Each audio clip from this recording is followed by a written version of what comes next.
இந்த தேர்தலில் இரட்டை இலக்க தொகுதிகள் தான். விசிகவிற்கு எப்போதுமே அந்த 6 தொகுதிகள் மட்டும்தானா? அறிவாலயத்திற்கு நெருக்கடி கொடுக்க திட்டமிடுவது உண்மையா?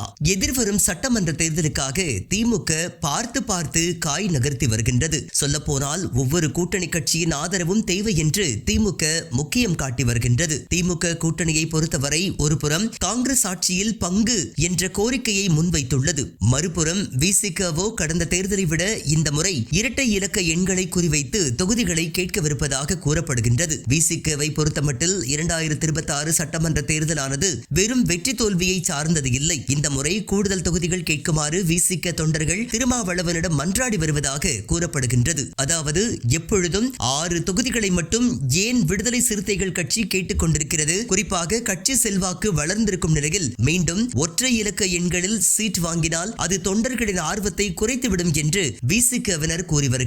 இது திமுகவிற்கும் கடும் சவாலாக இருக்கும் என்று கூறப்படுகின்றது. இதற்கு திமுக ஒப்புதல் அளிக்குமா என்பது தற்போது மிக முக்கியமான கேள்வியாக உள்ளது. அதே சமயம் உதயசூரியன் சின்னத்தில் போட்டியிட வேண்டும் என பரிந்துரைக்கப்பட்டால் விசிகவிற்கு அதிக தொகுதிகள் வழங்கப்படும் வாய்ப்பு இருப்பதாக கூறப்படுகின்றது. ஆனால் தனது அரசியல் தனித்துவத்தை நிலைநிறுத்தும் வகையில் பானை சின்னத்திலேயே போட்டியிட விரும்பும் விசிகவின் நிலைப்பாடு கூட்டணி பேச்சுவார்த்தையில் இழுபறி நிலையை உருவாக்கக்கூடும் என அரசியல் வட்டாரங்களில் பேசப்படுகின்றது. இதனால் பிப்ரவரி 22ஆம் தேதிக்கு பின் இந்த விவகாரத்தில் முடிவு எட்டப்படும் என்று எதிர்பார்க்கப்படுகின்றது.